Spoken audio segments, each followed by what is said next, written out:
Não ficou muito bem pra gente manter o shape. Então, qual a dica, doutora Maíra? Aí entra a regra. Olá, pessoal, sejam bem-vindos a mais um episódio do podcast aqui da SV Clinic. Dessa vez recebendo a nossa convidada ilustre, a doutora Maíra Azevedo, que é nutricionista, especialista em nutrição clínica e esportiva. E hoje nós vamos falar, doutora Maíra, sobre um tema extremamente importante que aparece nos nossos consultórios o tempo inteiro, que é o comportamento alimentar. Seja muito bem-vinda. Muito obrigada pelo convite, é um prazer estar aqui e um prazer falar sobre um assunto tão importante. Que bom, doutora Maíra, seja muito bem-vindo, o formato é um bate-papo. E pra gente poder começar, tô aqui com um roteirinho, mas pra gente não se perder mesmo, conta pra gente o que de fato, quando a gente tá falando de comportamento alimentar, o que é comportamento alimentar e como ele modifica a rotina alimentar da pessoa, como que a gente percebe esse impacto no dia a dia. O comportamento alimentar é a maneira como a pessoa se relaciona ali com a comida. Como ela come, quando ela come, por que ela come. E isso vai influenciar nas escolhas relacionadas à alimentação, que aí pode ser escolhas boas ou escolhas ruins. E as escolhas ruins, infelizmente, vão acabar afetando a saúde.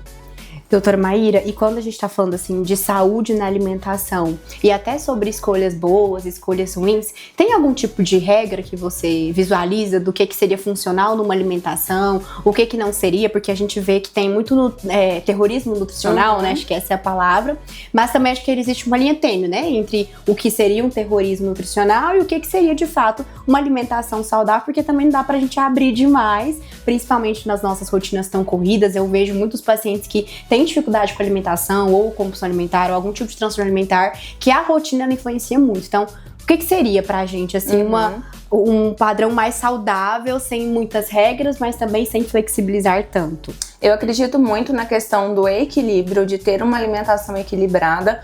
Quando a gente fala de um objetivo específico, como, por exemplo, eu quero ganhar massa muscular ou eu quero emagrecer, aí a gente contabiliza ali de 1 a 2 exceções por semana. Mas no caso mesmo de qualidade de vida, de uma alimentação saudável, a gente segue a regra de 80-20. Então, 80% da alimentação vai ser com alimentos naturais, minimamente processados, e 20% com aqueles alimentos que nós sabemos que não tem uma qualidade nutricional muito boa, mas que tem um valor afetivo. Interessante a gente poder fazer essa regra do 80-20, né? Que é uma flexibilização. Sim. E sobre os industrializados, o que você acha disso? Que às vezes na correria do dia a dia, gente, como vocês não sabem, acho que a maioria não sabe, já estive em consulta com a doutora Maíra e quando eu comecei eu fazia, por conta da correria, muito uso de barrinha de proteína e achava que tava arrasando, tá? Nossa, eu estou com a barrinha de proteína. Conta pra gente, doutora Maíra. Quando a gente fala dos industrializados, tem uma classificação entre eles, então nem todo industrializado é ruim. Então nós temos os alimentos in natura, que são os alimentos naturais, os minimamente processados, os processados e ultraprocessados. O problema maior está nos alimentos processados e ultraprocessados.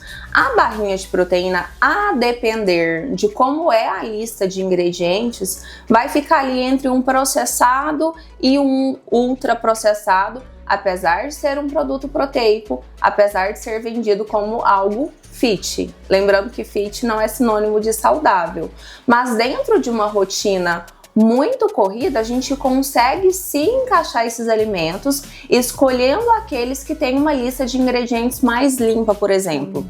Então, falando das barrinhas, existem várias. Então, tem aquelas que são melhores e tem aquelas que são, digamos que, piores. Para isso é necessário saber ler lista de ingredientes. E, pessoal, um parênteses quebrando o protocolo, a doutora Maíra ensina tudo isso, tá? Ela manda um monte de PDF pros pacientes, ensinando tudo isso na consulta. Então, se você deseja isso, só acessar. Conta pra gente a sua rede social, doutora Maíra, pra quem tá acompanhando, inclusive pra quem quiser mais informações. O meu Instagram é Maíra Azevedo Nutri.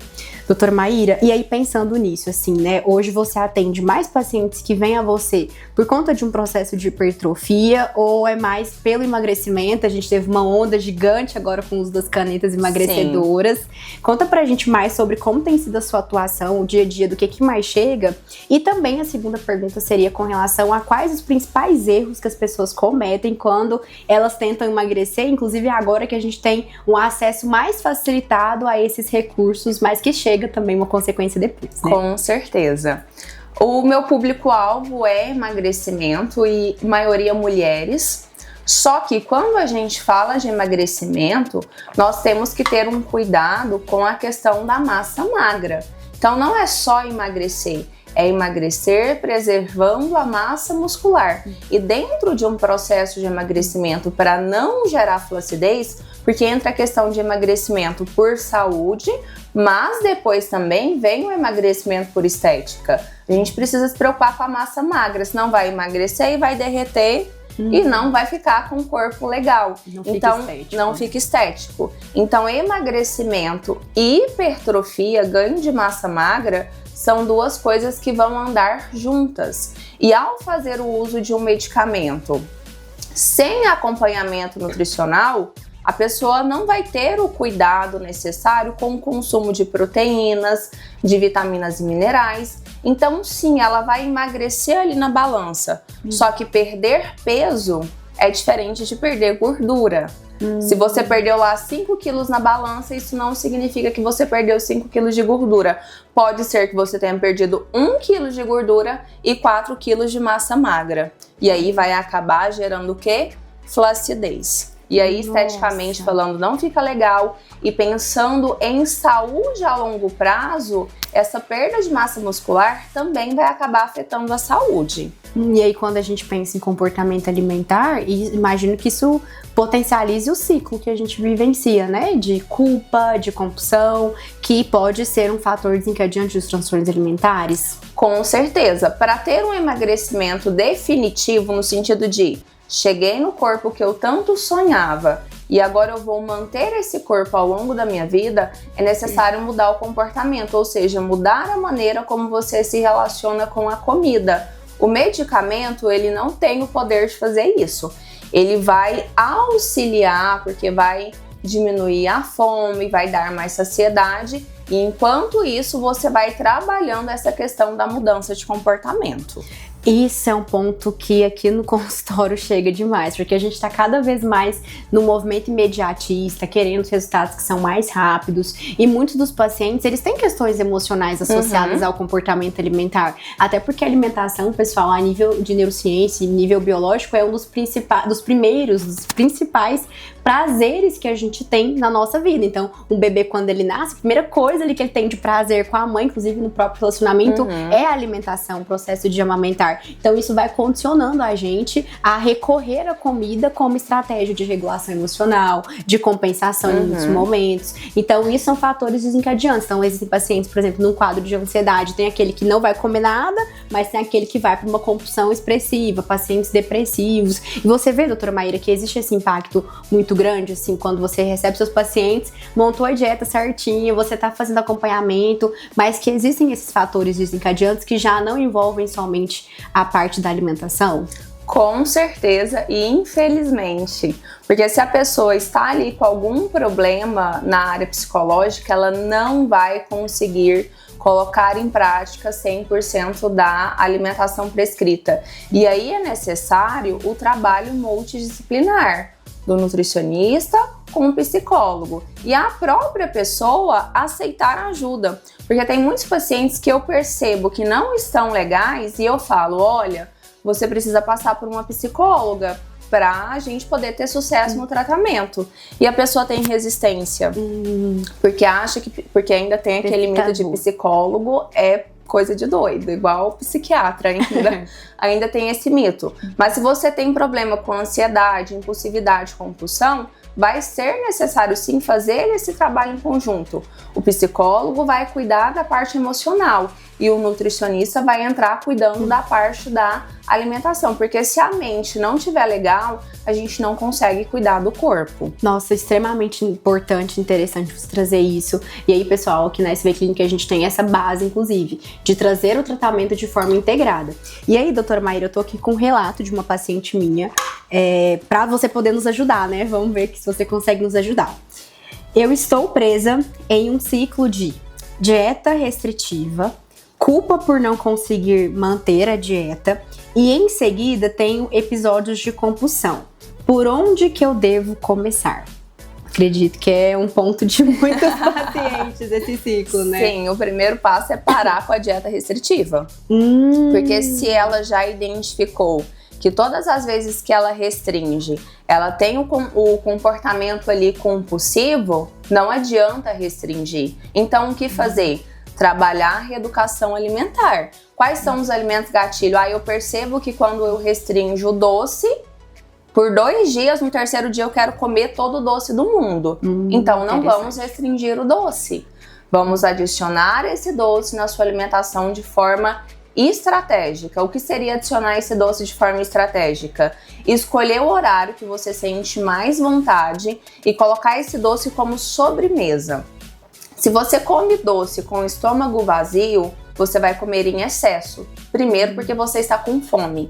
Então, o segredo é estar com vontade de comer doce, faça uma refeição ali com proteínas, com fibras, e aí a gente vai adicionar esse doce como sobremesa. E tem uma técnica também para comer esse doce, que é comer com atenção plena. Então, é degustar, é parar o que você estiver fazendo, pega ali o doce, morde um pedaço pequeno, sente o sabor, deixa ele derreter ali na sua boca para depois engolir. Então você vai comer esse doce o mais devagar possível para conseguir controlar a questão das quantidades que são importantes dentro de um processo de emagrecimento. Muito interessante essa técnica, inclusive. Sim. Ela ajuda muito, porque hoje em dia a gente come e nem sente o gosto que a gente tá comendo, né? E no caso de comida gostosa, a gente come pra quê? Porque é gostoso e a gente quer sentir o sabor. E é degustar mesmo. É parar o que estiver fazendo e colocar 100% da atenção no ato de comer. Quando você estiver comendo, apenas coma. Já percebeu que quando a gente está comendo acompanhado de outras pessoas, a gente tende a comer mais devagar? Verdade. Porque você para conversar, descansa ali o talher entre uma garfada e outra, e aí você sente a saciedade e tende a comer menos. Olha, muito interessante. E tem uma questão agora, né, inclusive na Copa do Mundo, que a gente tá com uma associação, principalmente porque vai ver o jogo fora, vai tentar ali estar com os amigos, tem o uso do álcool também. Sim. E aí, pensando nisso, doutora Maíra, qual a dica que você dá para esse momento que nós estamos vivendo? Que eu acredito que muda muito como que a gente se relaciona com a comida, com o próprio álcool durante esses períodos festivos. E aí não é só Copa, né? A gente tá em época aqui de festa junina. Então, juntou, gente, festa junina com a Copa, não ficou muito bem pra gente manter o shape. Então, qual a dica, doutora Maíra? Aí entra a regrinha dos 80-20. Se o seu objetivo for uma vida saudável, 80% da sua alimentação fazendo as melhores escolhas possíveis e nos 20% você vai comer as coisas que você realmente gosta. Aí é importante o autoconhecimento, porque às vezes a gente come alimentos que a gente nem gosta só por comer. Então, por exemplo, no caso dos jogos, vou assistir o jogo num barzinho. Vamos pedir ali, sei lá, uma batata frita. Tá, mas você gosta de batata frita? É indiferente. Como? Se é indiferente, pra que você vai comer batata frita? Sendo que tem opção de carne na chapa, que é uma opção mais saudável. Sendo que tem outras opções que são mais saudáveis. Aí é necessário ter consciência do que você gosta para você fazer as melhores escolhas. Não, eu gosto de batata frita. Ok, mas não precisa comer a batata toda. Come com moderação, come uma quantidade menor. E antes de sair de casa, faça um lanche. Não vá pro bar, pra casa de alguém e esfomear, porque você vai exagerar. Realmente. Não tem jeito, você vai estar com fome, você vai acabar exagerando. Então, ao longo do dia, por exemplo, o jogo é à noite. Ao longo do dia, faça boas escolhas. se alimente de forma saudável. O jogo é na hora do almoço. Inclusive, a gente vai ter um jogo agora que é mais ou menos na hora do almoço. Faça um café da manhã, então, bem feito, com proteínas, com frutas, que são as fibras, para a hora que chegar a hora do almoço, você conseguir fazer ali uma boa escolha. E o planejamento, né, pessoal? Uma coisa que eu falo muito para os pacientes. O planejamento é algo que vai te salvar, inclusive te contribui muito para que você mantenha a sua rotina saudável, seja em qualquer esfera. De saúde mental, de alimentação, de exercício físico. E tem uma técnica da análise de comportamento que a gente usa muito para ajudar os pacientes, que é a contenção de danos. Então, se existe ali uma estratégia, uma escolha que eu possa fazer que é menos prejudicial, vou cuidar dela. E aí muitos pacientes, por conta de uma rigidez cognitiva, não conseguem fazer isso. Pensa assim, não, já tô aqui mesmo, então vou meter o louco, vou nem usar o palavrão ali, mas vocês imaginaram o que eu pensei, então o F dali, então eu já tô aqui, vamos e não. A gente pode sim recomeçar, então assim, recomeçar numa próxima refeição, que eu vejo que é muito que você conta na rede social, né, doutora Maíra? E aí, pra finalizar, o que você gostaria de deixar pra quem tá cansado aí de lutar contra o próprio corpo, de não se sentir bem com quem você é nessa parte, não somente estética, mas de saúde, porque a gente sabe que a alimentação, a nutrição, ela vai para além da estética, ainda que ela seja extremamente importante também. Com certeza. Tem uma frase que eu gosto bastante e que eu sempre falo para os meus pacientes: desistir não é uma opção. Você não tem a opção de desistir de você mesma.